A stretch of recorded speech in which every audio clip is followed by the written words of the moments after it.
want it, get it, don't ever give up, you got it. You wanna make it, then chase it, no one can stop you. They're gonna hate you, but let them hate you, that's fine. Cause if they stand in your way, then you gotta leave them. Yo, what is going on, guys? It is Sam Burns, and welcome back to the South Alabama Dynasty. This is episode 62, I believe. We are in the off-season of year 4, and we're starting off right away with a 4-year contract extension. As you see, when we came in, we went 6-6, and then we had those 2 really successful seasons, our last 2 seasons, in the Sun Belt, and then coming into the SEC, we go 7-6. Not bad for the first season in the SEC, but you'll go ahead and look at all of our graduating players. We do lose Heisman Trophy winner from not this last year, but the year before, Bilal Marshall. We lose one of our best receivers in school history, Matt Harris. We lose 3-time returner of the year, Kyle Clifford. We lose fan favorite Dejan Funderbunk. And other than that, you just lose some guys around on the line and some guys that didn't really play that much. So then we go ahead and look at our transfer requests. Nothing too impressive. 65 and a 61 overall corner from Notre Dame and Georgia.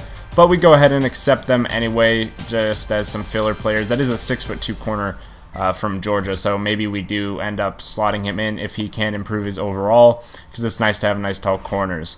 But we're going to go ahead and now get into the recruiting, and we do have a very strong recruiting class coming in. We're going hard after Joseph Battle, who is the #1 running back in this recruiting class. We're putting 9,000 of our 15,000 points into him, and then we'll put some more points into Alex Ellis and finish it off by putting the rest of these points into Paul Coley. So we'll see which of these guys we do end up getting. Hopefully we get all of them. These are the 4 guys that I really wanted to go after. So I did, and then we're going to go ahead and see here in a second if we did get those players that we wanted.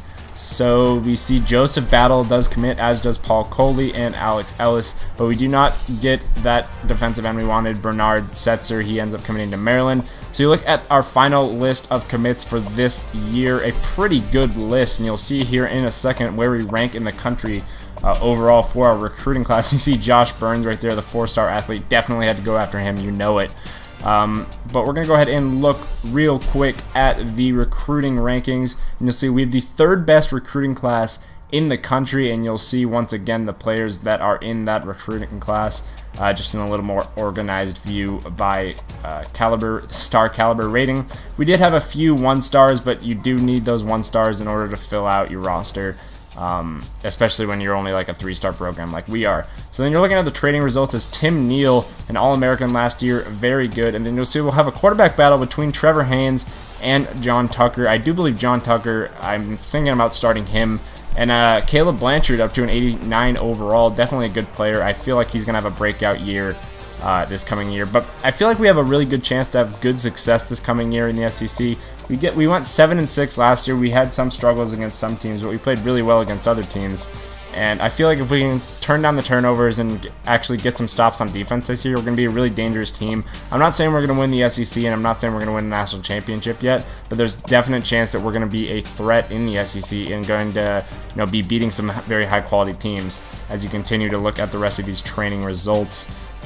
And by the way, this upcoming year, year 5, is the first year that our first recruiting class is going, most of it at least, besides our junior college guys that already graduated, but that our first recruiting class is going to be graduating. They're all seniors, so that is pretty awesome. You see Christian Bryant will be a senior, my 93 speed punter.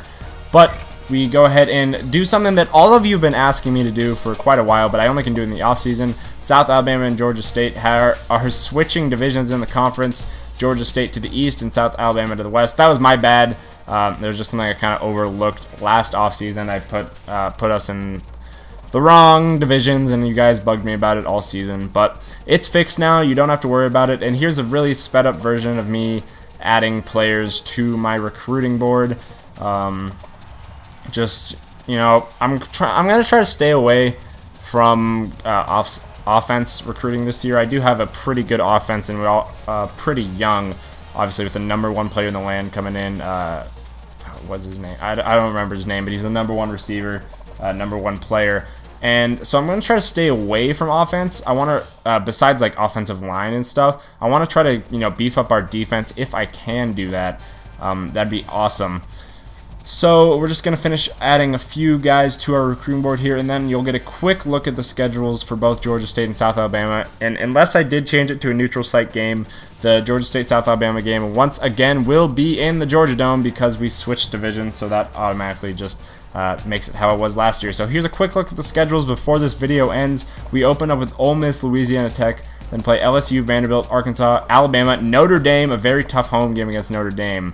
And you'll see Georgia State opening up on the road at Ohio State, a tough game for them. We'll see if they can get it done. A very tough schedule for both teams. Looks like Georgia State preliminary has the harder schedule. But anyways, guys, I want to thank you guys for watching. I hope you did enjoy, and I will see you guys in week 1 against Ole Miss.